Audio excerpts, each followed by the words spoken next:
Hey, everybody. Thank you for joining us for today's episode of Certainty Talks. On this show, we talk about certainty, a topic that feels really important today, but all in all, always an important topic. We have my good friend and business partner here in the Whale Club, Paul Sparks, not only a successful real estate investor, but also a certified certainty advisor. Now, we started this show because a wise man once stated, if you look at the last 3 years of your business and took all the negative months and turned them to zeros, what happened to your bottom line? That wise man was Nicholson. So we are here to help you achieve financial certainty by rigging the game in your favor. Now, I am on a mission to create 100 millionaires. The information on this podcast alone is enough to help you become a millionaire in the next 5 to 7 years. If you'll take consistent action, you will become one. If you get value today, please share this episode right now. That way we can all grow together. And we're going to open some loops here for you guys. Don't try to Google. Don't try to close these loops. All I ask is keep the loops as open as possible, be as receptive as possible so that, you can absorb more of this. Before we get into the topic, let's talk about a 6-word update. So for myself, I put playing your game requires deep introspection. What do you got, Paul? Well, I want to hear more about that. That's a good one because we both listen to Nick and Dan all the time, and I think that probably came from the call we had with Randy back over Thanksgiving break. A week ago, right now. Yeah, man, what a crazy brain that guy's got, huh? Yeah. For you guys that don't know, Randy Massengale is he's the mentor to our mentor, Dan Nicholson. Dan helped Microsoft build their business treasury in the early 2000s, and his mentor was Randy Massengale, who was the mentor to Bill Gates when he was diffusing the internet way back when. So a little humble brag, right? We got to hang out with him this weekend, and he was really tearing into us, right? The introspection is critical to really understand how to play your game. That's the heart of it. Yeah, and it's the hardest part, right? I mean, he really deep dove into what made. There were 4 or 5 people on the call he was able to go through and really figure out how we tick, right? And understanding how someone ticks, now we can design a business or design a system around you that maximizes your strength. Right. Yeah, it's great. So mine was relationships are my number one currency. Is there something recently that brought about that realization or reminded you? Yes, as a matter of fact.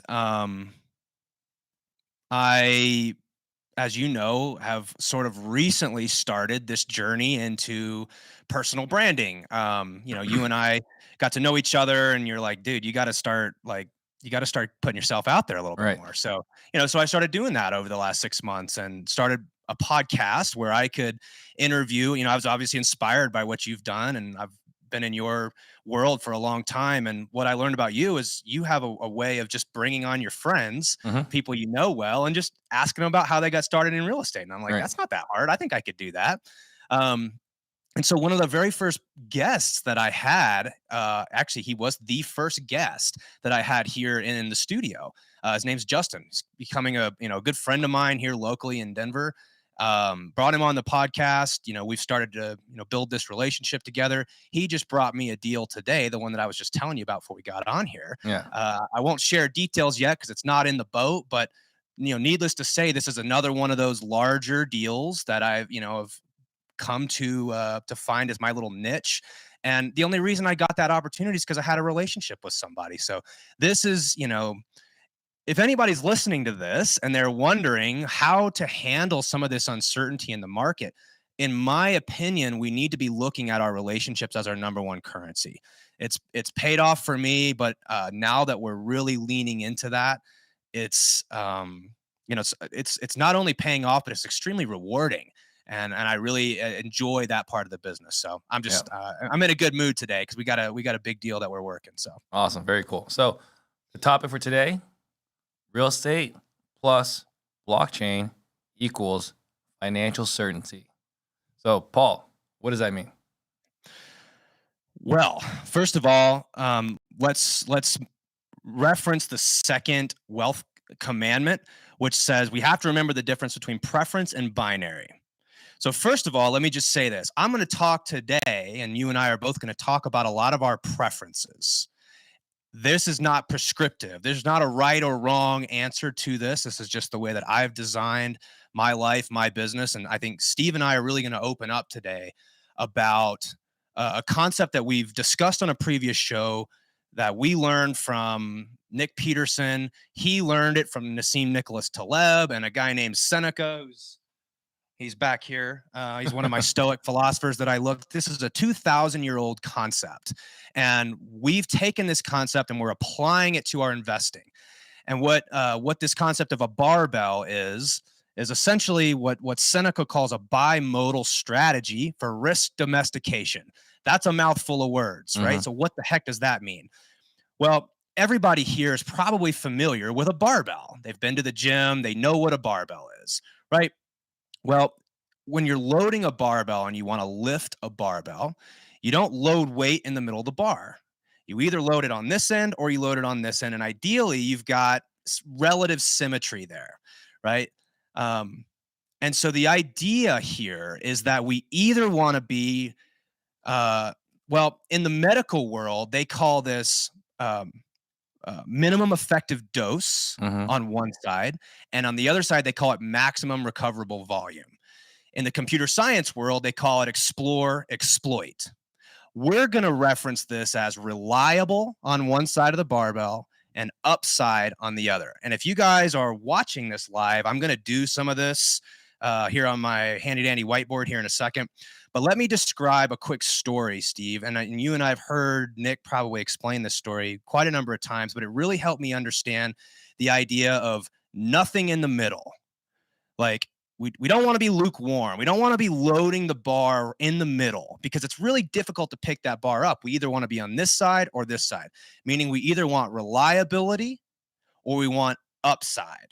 Right. And so the example he gives is, let's say you were trying to gain 10 pounds of muscle, right? You're trying to make a pretty meaningful change to your body's composition. So in order to, let's say, maintain your current physical fitness level, so for me, I wouldn't say I'm in great shape, but I'm in decent shape. For me to maintain the current, weight and muscle mass and, cardiovascular, all the stuff that you could probably measure, right? I need to get in the gym and play basketball like 3 times a week. Yep. And it's just cardio. Like, I just need to do that. If I do that, I'll pretty much just maintain where I'm at. Now, of course, there's other factors. I'm sure people are going to be like, what about diet and all this other stuff? Well, yeah, of course, those other things apply, but let's just take it for what it is, right? If I go to the gym 3 times a week for 30 minutes, let's say, I'll maintain the current level I'm at now. But if I want to put on 10 pounds of muscle and dunk a basketball, like, let's say, it might mean I need to get in the gym 6 days a week for an hour. In order to hit that goal, to put 10 pounds of muscle on and to dunk a basketball, let's say I've decided it's going to take me 6 days a week for an hour. Probably 90 minutes. Let's say 6 times 90 minutes. Let's say it's 90 minutes. The point is, here's the line where if you want to actually make a meaningful change, you have to do at least this. Right. Which is more than double what you're doing right now. Right. It's not a little bit more. Exactly. So I'm going to go to the whiteboard. And so let's say, here's our barbell. So on this side, it's, let's say, 90 minutes per week. And what's 9 times 6, Steve? 40. 720 minutes? I don't know. Is it? Let's just say it's 720 minutes. Sure. So the point is if I want to actually do what I say I'm going to do, I need to work out this much. In order to maintain, I need to work out this much. What happens if I work out 500 minutes? Nothing. It's more than I need to maintain, but it's less than I need to actually make a meaningful change to my body. Right. So the way that the Stoics and Nassim Nicholas Taleb and our mentors have taught us is this is wasted energy, because we don't want to load weight in the middle of the bar. It's like you're better off taking that 500 and recapturing 410 minutes out of it, put Right. the 90 here, take that 410 minutes and go do something else, because you're not going to make the meaningful change you need. And another example I was thinking of is like, and I don't know if this perfectly applies, but it's like, well, if you want to get that deal, you might have to call that seller 40 times. Right. Well, we know like takes about, I want to say on average, like 7 or 8 touches to get a hold of somebody. Right. Right. And to get a contract, it's like something like 15, 18 touches, right, on average. If you want to get the contract, it's not like if you're doing 1 to 5 touches, you're doing very, very few deals. But Sure. if you go to 20 touches, you're doing a lot of deals with the same exact database, same exact marketing, right? Everything's the same except for effort.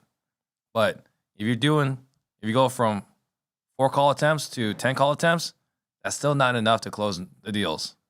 But if you're giving everyone 20 call attempts, now we have a heavy volume of contracts coming in. Exactly. That's a great application.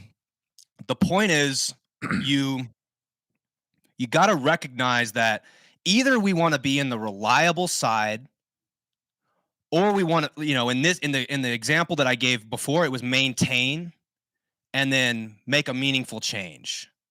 In this case, we're talking about reliability and asymmetry to the upside. Let's just shorten that to say upside.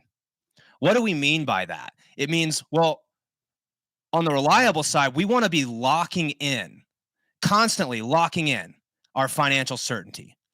On this in this call we talk, or this podcast, we talk a lot about the solvable problem.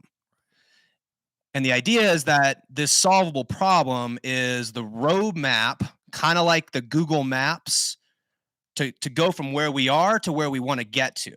And we've got to define that so that we know the most efficient path to go. The reliable side means we want to be locking that in and like making sure that we get what we want in a timeline that's appropriate. Because what does Dan say? If you're not using your businesses and your investments and all your things, right, to get the things that you want, then what's the point? Exactly. So let's go back to the title of this show. Real estate plus blockchain equals financial certainty. And so I think we should spend most of this show talking about our personal barbells and how we're thinking about building out our investment strategy and how we're using both real estate and blockchain to get financial certainty. So back to the whiteboard. So here's I got to figure out how to get into the middle of this thing. Hold on. So here's the barbell. And so on this side, we've got reliability. I don't know if anybody can see this. Yep. Hopefully you can. And this side, we've got upside. So I think first, and if anybody's listening to this, do this with me. Grab a piece of paper. This is literally what we do in the Whale Club. We walk the whales through this process because we want people to zoom out first. Let's look at the first barbell is the biggest barbell. So what do you have that's reliably locking in your financial certainty? For me, that's real estate. Boop. There's that side of the barbell. You want to take a guess what's on this side? Blockchain. So this is, first of all, from a high level, this is how I think about financial certainty. It means I want to be locking in with real estate, and blockchain is my upside play. And we'll kind of keep expanding on this throughout this show. But first of all, let's just get some thoughts on that. Would we agree that real estate is a reliable source of income? Would we agree that blockchain and crypto and all the wonderful things on that side of the barbell is an upside play and not reliable yet? I would argue that real estate is extremely stable and blockchain is fairly volatile. Yes. Right. So it's not quite upside only. There's ways that we adjust it to be more upside, but we're looking at the barbell. One is stable. You can also call it reliable, and one is volatile. And we can reduce the downside, which when we zoom in on the barbell. But on the outside, we zoom all the way out on blockchain. Probably volatile is probably where I would start. Yeah, don't give it all away yet, Steve. We're gonna get there. All right, sorry. So this is, and I learned this word from Nick. I probably heard it before, but he calls this what's called fractal. Mm-hmm. So in order to understand what fractal is, think of a tree, right? The tree grows, and then off that tree, you have branches that grow. And then off those branches, there's branches that grow. I mean, even when you look at a leaf, right, you can see all the lines, and it looks like little trees inside of little trees. Well, that's the same thing. When you zoom in on the barbell, what you notice is that there's barbells inside of barbells. Right. And so it's the same thing with real estate. It's the same thing with blockchain. So it's not like saying every real estate play is reliable. It's not like saying every blockchain play is an upside play. Right. We'll talk about what that looks like when we zoom in. But what we want to avoid is anything in the middle. Why? Because it's more than we need to lock in, and it doesn't have upside. So back to the board. What is this called? I hear people say it's a job, like it's a job. Right. What you have is a job. And what I mean by that is it's not predictable. It's not reliable. Meaning I would rather know I'm going to spend 8 hours a day on my business every single day. Then some days I have to spend 6, some days I have to spend 16. I have no clue what it's going to be day over day because there's fires everywhere. There's no systems, there's no processes, there's no reliability. So reliability means predictability. I can accurately predict what I'm going to get for this. What's a great example, Steve, of a predictable, reliable asset or a component, let's just say, of real estate? Rental property. Rentals. I mean, that is as predictable in my mind as you can get. Right? So you got rentals. Now, again, preference versus binary. This is not prescriptive. It's not like saying this is the case for everybody, because what I'm gonna share next may not be true for everyone. One of the things I'm absolutely terrible at, and if you've listened to this show, you probably know this, is fix and flips. What do I mean by fix and flips being loaded in the middle of the bar? It means sometimes they go well and they're reliable, and sometimes they go completely haywire and we lose 6 figures like I'm about to lose on one of my deals. It's like it's neither reliable and there's not enough upside to make it worth it. So for me, that's the definition of loading in the middle of the bar. Right. So you don't get upside, you don't get reliability. You still get to do all the work, but you don't get the reliability or the upside. That's right. But who do you know that's an excellent fix and flipper? No, a lot of people are excellent fix and flippers. Where do you think that falls for them? If they're good at it, reliable. Bingo. So the goal is not like saying everything you do is always going to be reliable right off the bat. It means we want to take the things that are here, we want to move them across to become reliable, right? You might have this new business that you start. Let's say you're trying to get into wholesaling. And anything you do, first of all, for that matter, anything that's new that you do inherently is upside. It's inherently an upside play, right? So you start this new business. Is that reliable? No, it's an upside play. But then what happens is we want to move it from this side to this side.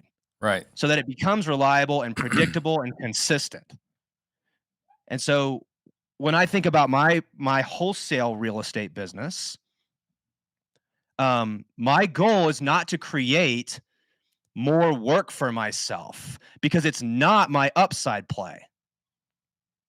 It's my reliable play. So I'm trying to become more efficient, cost effective. I'm trying to keep my staff low, right? And we're trying to make it as reliable as possible. That's how I think about it. Yeah, streamlining it. This is where we talk about policies, procedures, systems, consistency, and how we follow up with the leads effectively. what the process is once we open escrow. Put all these policies and procedures in place, not because it's fun, but because we're trying to create reliability and consistency in our process and our business and the really the seller experience, the homeowner's experience in the transaction. Yeah, exactly.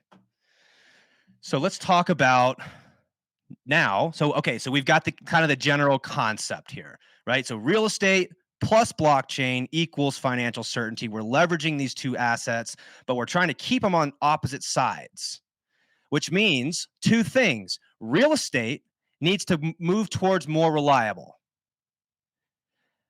Blockchain needs to not become a job,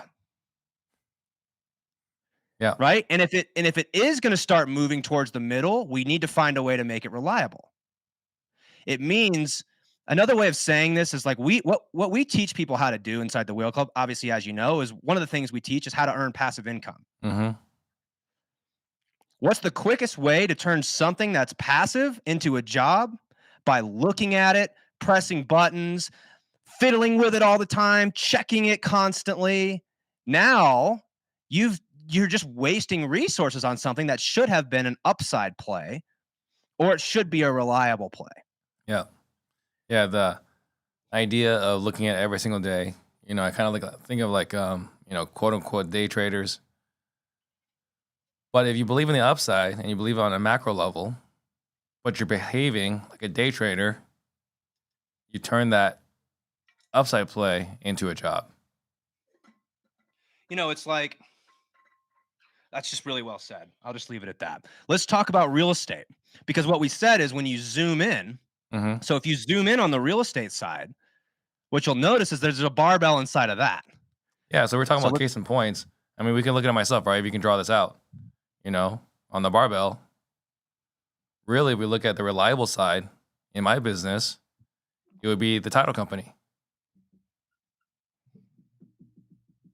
Right? The title company, the sales training,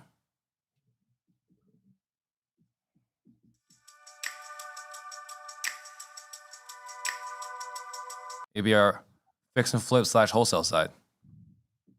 Right? We have months that are not very exciting. We have months that are super exciting. Right? But if you look at, if we're going to take the real estate side and zoom in a little bit further. Oh, and I guess on the left-hand side, we could put my rental properties, right? So Yep. that's the reliable side. And then the upside side is the fix and flip and the wholesale. Right. And what do you do? Like when this does well, Awesome. the idea is that's great. Let's take the cash from here and use it to lock in more reliability. Exactly. For a lot of us, that means buy more rentals.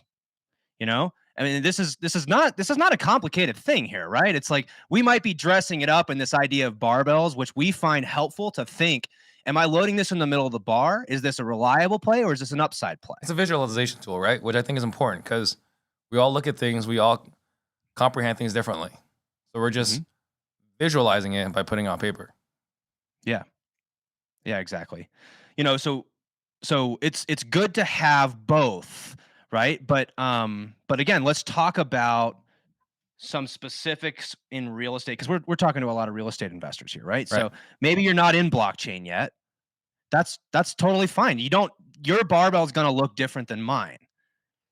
And so let's say, for example, you've got, here's the barbell. In real estate, what are some traditionally reliable sources? And let's remember our audience, right? We're talking to a lot of people who are investors, of course, right? So rentals, in my mind, that is like probably one of the most reliable things.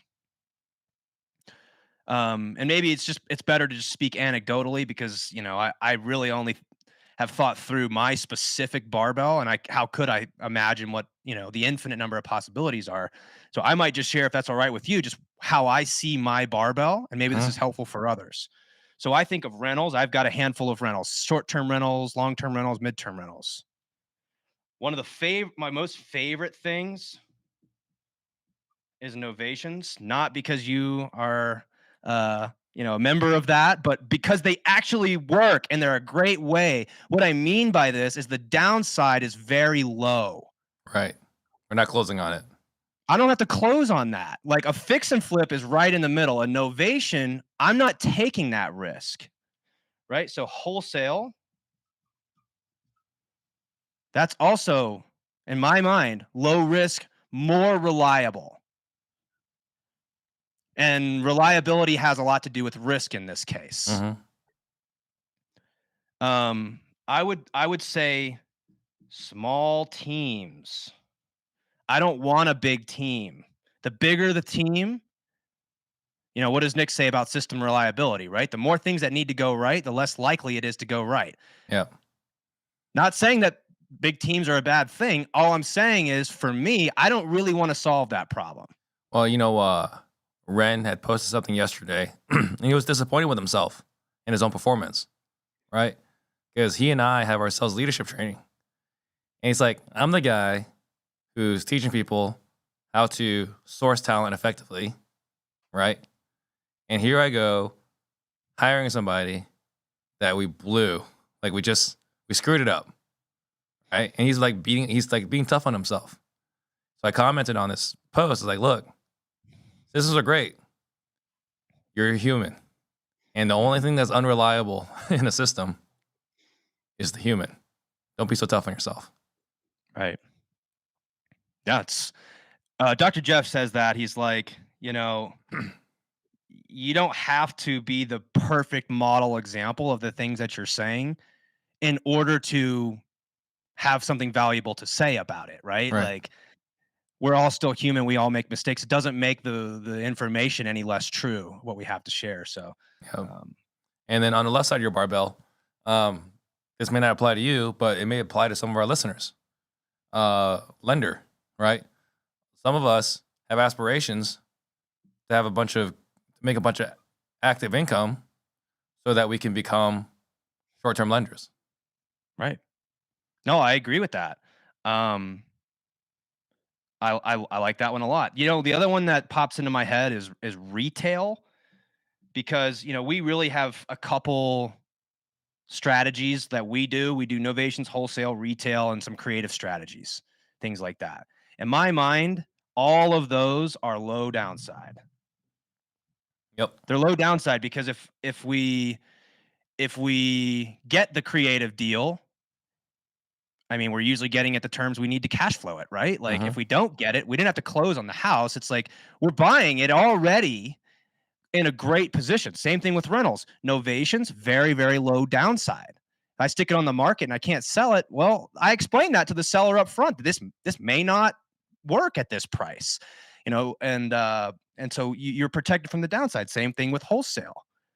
Again, there's a lot of people who might take this as like, let's just say this, we are very upfront with our sellers what we were doing before we were doing it, right? This isn't like a bait and switch. Hey, I'm going to just, lock the house up and try to sell it. If I can't sell it, I can just back out. It's like the sellers understand the risk of these types of strategies as well.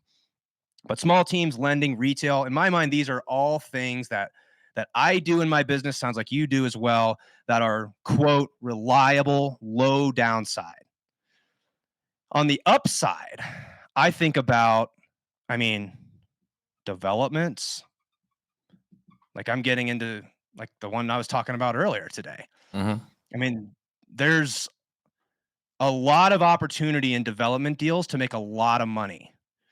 What I've done to mitigate the downside risk is partner with some of the best builders and experts in the industry, right? So that's how I mitigate the downside, is through relationships.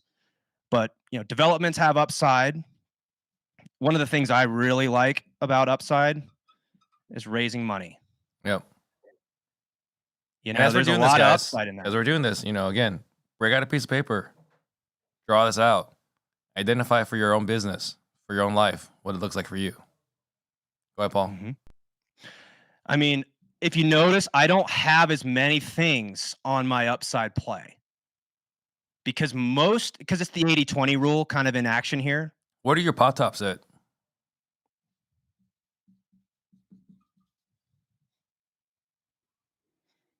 On the right-hand side. because it's not predictable. Like we could make a couple hundred grand, we could make $500,000. Mm-hmm. You know, it's not reliable because I have no idea when my next one's coming. Right. So it's an upside play. And I want to make sure that my upside plays, first of all, I'm doing everything I can to eliminate as much downside as possible. But I also want to do as much as I can to eliminate the amount of time I have to spend on it as possible as well. Right? Because the more time you spend, the further it inches into the middle. Right? Yep. And if you're going to spend time on it, you got to make it reliable, right? So again, we either want it to be reliable with low amount of effort and energy put into it, or we want it to be upside with low amount of energy and effort put into it. So if you're going to spend time working on something and like really grinding away at it, your goal should be to move it here, right? Or find ways to create a massive amount of upside in the deal. Right. And you look at, I know this isn't real estate related, right? But I love the way like Nick put this. I think it was Nick that put it this way. If you look at the tech billionaires, right? They understand this concept inherently. We just didn't realize it, right? But you look at Amazon, you look at Tesla, right? The upside was far superior. And they spent a lot of time on it to get that far superior upside. So if you're going to spend time on it, it either needs to be extremely reliable or there better be a ton of upside.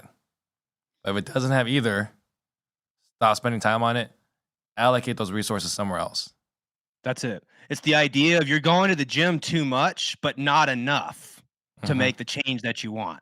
So what I would encourage everybody to do is figure out what is loading the bar in the middle for you. Where are you? What areas of your real estate portfolio? What areas of your business? Because again, we're operating under the equation of real estate plus blockchain equals financial certainty. So let's first look at the real estate side. You should have a barbell within that. Is your business reliable and predictable?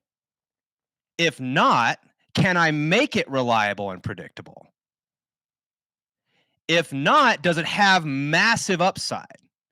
Yep. If not, get rid of it. You know, let's go back in here to the barbell, right? So we'll go barbell within the barbell. If you can, are you done with your case in point for yourself personally? Yep. All right. So then let's look at another one. For me, right? If you draw another barbell, let's look at marketing. On the left-hand side, cold calling, right? If I make this many dials, my team, obviously, not Steve, right? If we make this many dials, we'll have this many contacts, or this many conversations, or this many appointments, or this many contracts. That's just the way it is, right? Mm-hmm. On the right-hand side, I would put Audantic, Audantic, right? This is not my most reliable lead source. It's my favorite lead source. Because if we get an Audantic deal, these are gigantic numbers, right? You know, we've had multiple six-figure deals wholesaling coming from Audantic. So that is the upside play, right? Well, and also it's important. So let's talk about that, because what makes it an upside play is that if you're wrong, not that big of a deal. Right. Because if you're right, it's like, boom, like we just, we cover the entire year's expenses maybe, right? In one or two deals. Right. And that's the point. If the downside is really big, like, if you're wrong and you don't get any deals, your marketing is crippled, that your business would come crashing down, let's say. But if you're right, then, that you still have the same amount of upside. But if your downside is so big, again, that's the definition of loading in the middle of the bar. So what we mean when I say upside is not just that it has upside. Remember, I've shortened that phrase because it's a mouthful of words. It needs to be asymmetric to the upside. Right. What that means is it's not like a not like a normal bell curve. It's like we want to draw this curve, so it's like that. So we have a lot of upside on this side, right? And the downside is very low. And again, I don't know if people are math people. I'm a math guy, so sorry. You're gonna get what you get. Yeah. Point is like Audantic, low downside, high upside. That's what makes it an upside play. Let's continue. Yeah. I mean, I was just thinking as far as like for my own business, those would be, or I guess on the right hand side, direct mail, right? On the right side is definitely not on the reliable side. It's on for me personally, is on the right hand side, right? Our direct mail deals, the margins are larger than the cold calling deals, right? Cold calling, not as much margin, right? Because we're catching them earlier in the pain cycle. Direct mail, you've had pain for some time now, and you finally called me. Matter of fact, we're doing a direct mail deal right now. We mailed them in February, right? So, but it's got tremendous upside. Like the margins are just larger on that side. Can I ask you a question about direct mail? Because I've got a love-hate relationship with direct mail. I think everyone does. Yeah. It's like Trump. You don't have like you're not middle of the road. One or the other. You cannot be middle of the road with direct mail or Donald Trump. Do you use a vendor to do your direct mail? Of course. Okay. What I found was I was trying to do direct mail, but do it all myself at the beginning. That's a job. That's a job. That's the definition of a job. You don't have. It's like so unpredictable because you're like, I mean, I to be honest, man, I sent out like 2 or 3 months worth of direct mail with a number that didn't work. And it's like I probably spent like 10 G's doing that. Yeah. And I just still to this day have anxiety about direct mail because I'm like, did I do everything right? Like, is everything set up? And I'm constantly testing the system. So again, I used a vendor because I was like, if I'm gonna spend time on this, I need to make it reliable. Yeah. Well, for me, right, and maybe there's a lesson here somewhere, right? If I'm gonna spend $10,000 a month on direct mail, I'm gonna pay the other $1,500 a month to make sure it gets sent. Because what happened when we were doing it in-house years ago is that we would pull the data, we would have someone print it for us, they would deliver it to our office, and they would collect dust at our office. Right? So we spent all this money to lose all the momentum because we were the bottleneck. We were the ones causing problems. It's easier to just spend the extra $1,500 a month, pay an investor machine, and just know it's going out like clockwork. Yeah, it's great. What's another reliable source for you where you put X in, you're going to get Y out? Direct response marketing, right? That's PPC. It's great. I also like PPC because it's I wouldn't say low effort, but it's a little bit more scalable. It's leverageable, right? I think that's one of the things I really like about social media is you can put one post out and hundreds, if not thousands of people can see that. Right. So you're getting that constant touch. To me, that's a reliable source. Anything on that or anything else you want to add to this side? That's it for me. How about relationships and referrals? Oh, Where does that sit? definitely on the left. I mean, what's the downside if one of your relationships doesn't bring you a deal? Pretty low, right? Right. Maybe it cost me an extra Starbucks. Yeah. I mean, it's pretty low. That's why I love it. And it's also fairly reliable, meaning like the more people that you know and the more value you add to those people, typically the more predictable the value you receive back is. Well, let's talk about it, right? Because you talked about this on Sunday in our weekly call. You have a new program for your organization. Yep. What is it? You want the short version, I assume. Yeah. We are going to double down on what the data is showing me. Frankly, this has nothing to do with my own intuition. This is just like we have a board over there where we put sticky notes up on the board for all the deals that we've gotten throughout the year, right? Mm-hmm. We've got about 30 deals on the board that we've done.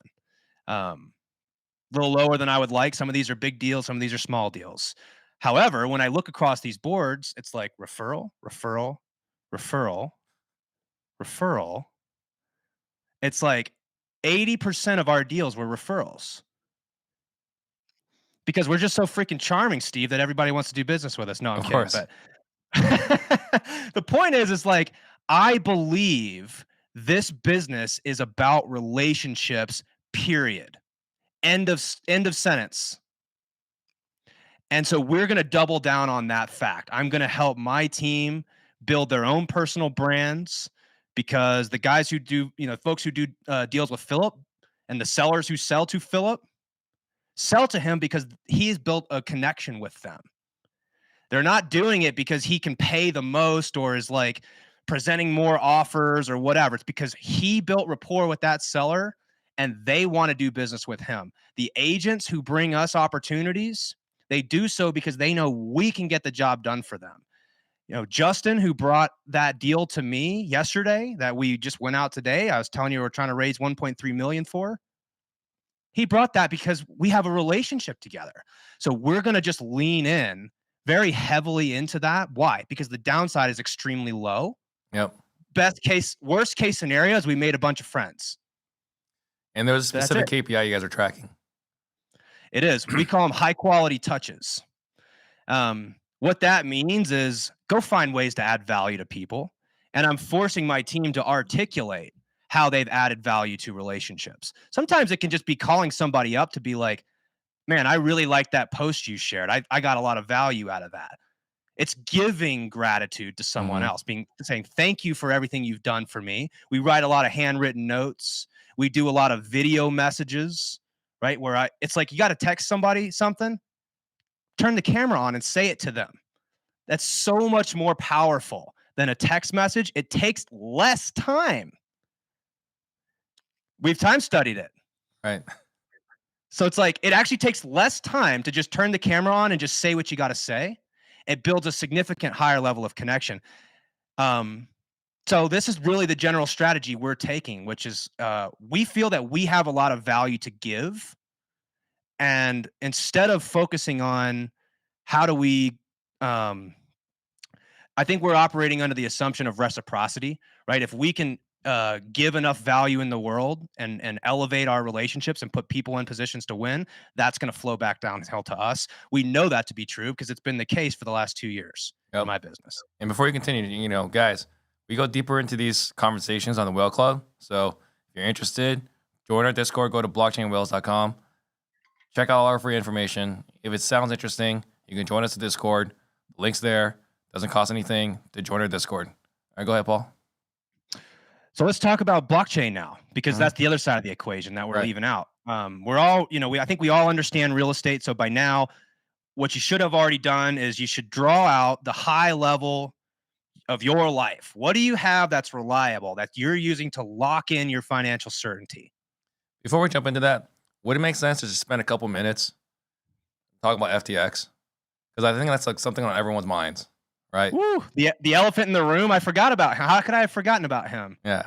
So it's fascinating to me, right? Because the people are like, man, this FTX thing is proof that crypto's a scam, right? It's proof. See, right? You guys were all wrong. Crypto's a scam. Yeah, and I see it all over Facebook. People are like, see, I knew blockchain was crap. I knew this was that and whatever. And they're like trying to embarrass everyone. And every time, like, who's still in here? Who's still on the blockchain? And every one of those, I just type, I'm still here, right? Yeah. And so I'm bringing this up because, it's an elephant in the room. But people are looking to this as like, this is proof that blockchain doesn't work. No, this is proof that there are bad actors, right? Like, Enron wasn't that long ago. I mean, that was, I don't know, 2005, whatever. But, I mean, that's just a bad actor who had double entry over here, moving money from one company to another company, right? There is nothing right now to stop Chase Bank CEO, it's Jay Diamond? I can't remember exactly his name is, right? I'm not saying there's nothing to stop them, but there's nothing to stop. I'll give you another example, actually. Law firms, right? Law firms have escrow accounts, right? And what they do with escrow accounts is it's there to not be touched, right? And then we got, was it Michael Avenatti? I think that was the guy, the attorney last year or a couple years ago, right? What did he go to jail for? Touching the escrow account, right? He took funds that belonged to a client and misappropriated it for his own personal use, right? So when everyone's talking about like FTX is a scam, reality is, was it a scam? Yes, it was not a blockchain scam. It was a scam artist operating within the blockchain industry.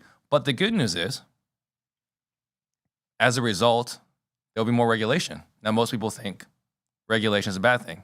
But you and I disagree with the general public. What is your opinion on regulation in our industry? The best example to understand this, I think, is the airplane example. Right.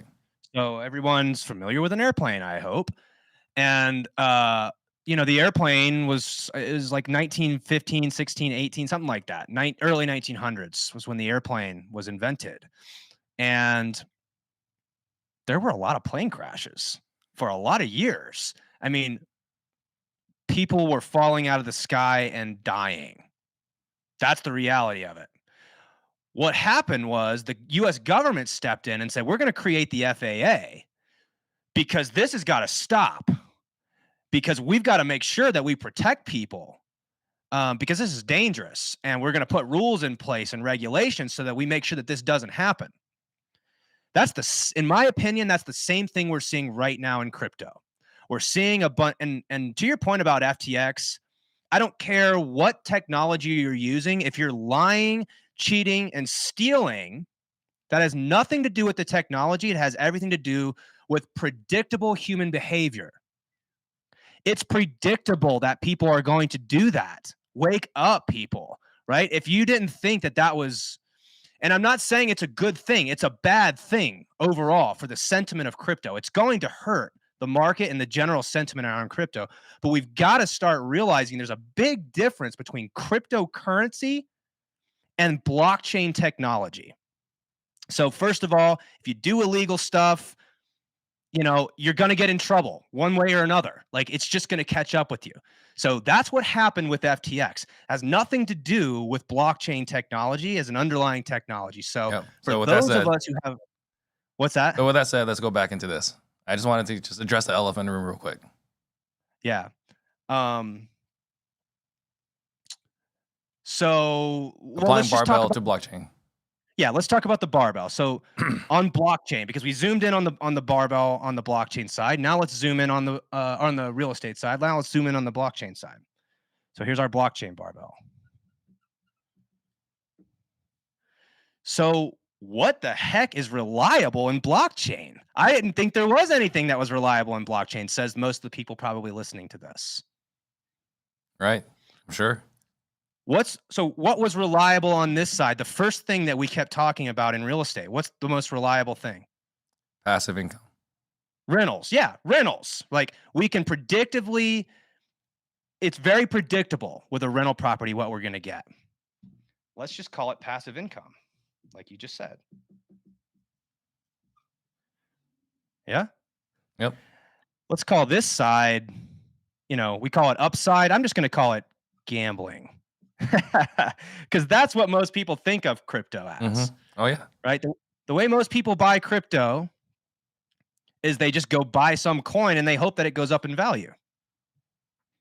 I mean, it'd be like if real estate investors went out and bought a house, didn't put any tenants in it, didn't get any debt on it, and just held it for 2 years and sold it hoping that appreciation made them money. That's literally how people trade crypto, and they wonder why. And people like us, it's no surprise why most real estate investors are like, I don't want anything to do with blockchain because I'm not a gambler. Right. Well, that's very understandable. The best part about what we figured out, Steve, as you know, is that we have figured out how to create passive income in the same way that we do with rental properties and real estate. We can do the exact same thing in blockchain. And I'm like pounding my desk because I'm so passionate about this. It's like,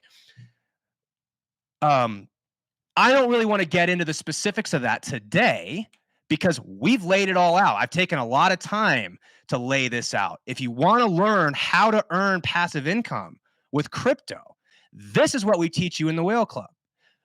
First thing you need to do, go to blockchainwhales.com. Blockchainwhales.com. There's 4 masterclasses. The first one breaks down everything you need to know about how to earn passive income in crypto, how we're doing it. The short version of that, for those who want to skip that, is we're yield farming. And I may have just like tweaked some people. They're like, what the heck is that? I don't know what that is. Right. Go watch my videos. You'll learn what it is. Right. It's the free masterclass on blockchainwhales.com.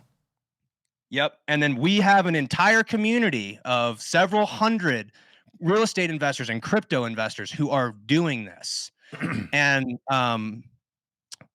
last thing I'll say about it is it's no surprise most people don't know about this because DeFi, decentralized finance, and yield farming, these opportunities were not a thing before about 2019.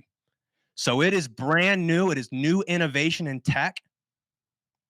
So if you want to get an unfair advantage on the rest of the other folks in the real estate world and learn how we're creating this upside, I mean, just go watch that video. Just go watch these videos, blockchainwhales.com. That's all I'll say about that. The best part about what we're doing is we're creating, back to the barbell, we're creating a passive income source with our principal that stays in US dollars.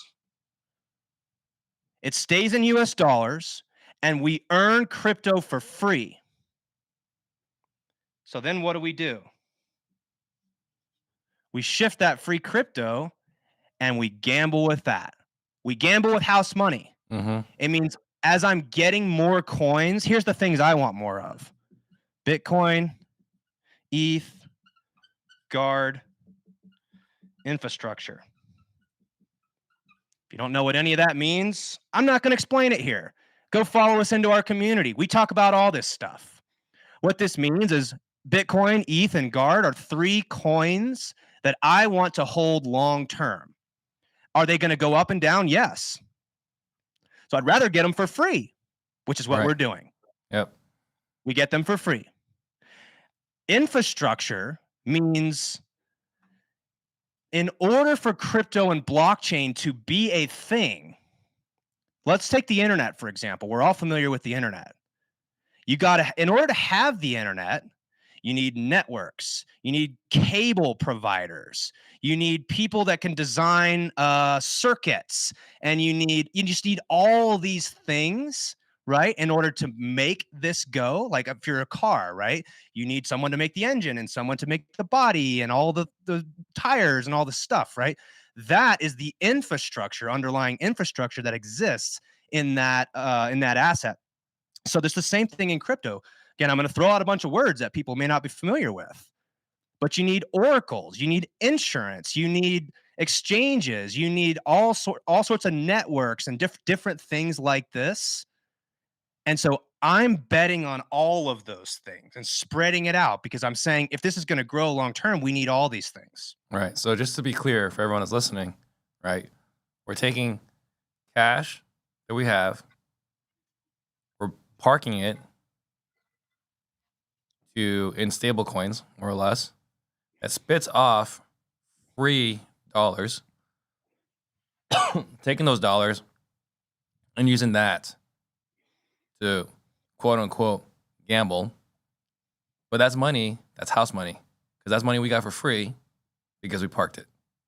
Yeah. And what makes it asymmetric to the upside?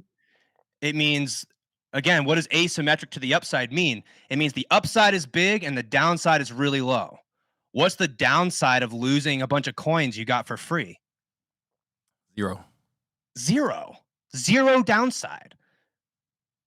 Yeah. I mean, I hesitate to say zero downside because obviously there's not zero downside. There's inherent risk to any investment.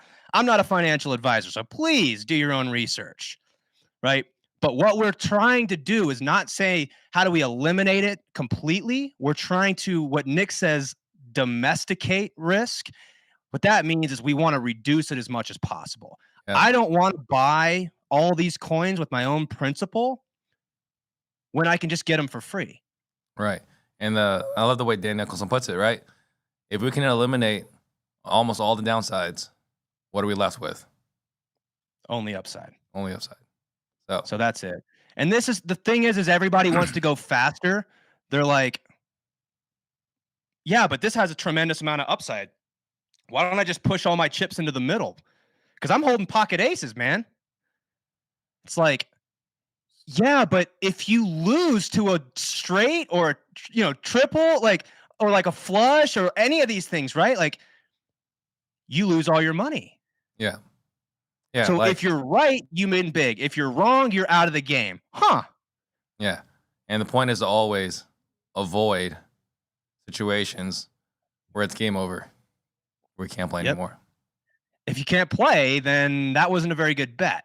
Right. We've described the analogy where you can fall 30 times from a foot off the ground and it won't hurt you at all. But if you fall one time from 30 feet, it could kill you. Yeah. That's the same idea here is we want to create a scenario where if we're wrong, it doesn't really hurt us. Right. And the way you manufacture that is through this barbell strategy. So I know we're running out of time, so maybe let's recap, Steve. Yeah, please. So first step, do your big barbell. Draw a barbell on a piece of paper and put everything you do as far as investments or work. If you're working at a job, like this, another great example. Let's say you're working at a job and on the side, you've got a side hustle where you're investing in real estate and you're making calls trying to get that first wholesale deal. Well, your job is your reliable, your wholesale is your upside. Right? So chart this stuff out. Get clear. Is your business loaded in the middle of the bar? If it's unpredictable and unreliable, meaning you don't know what's coming in every month, you don't know what you're going to spend, you don't know how much time you're going to spend, it's a job. You need to ask yourself, can I make this reliable?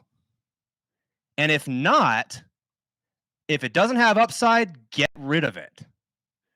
So first thing is draw your big barbell and really do a lot of this is a challenging exercise. I put a lot of time and thought into this, so it may seem easy, but it's not, right? Do yourself a favor and look at that. Then zoom in on each, asset and ask yourself, do I have a barbell inside of that barbell? Because if you don't, you might be taking more risk than you need.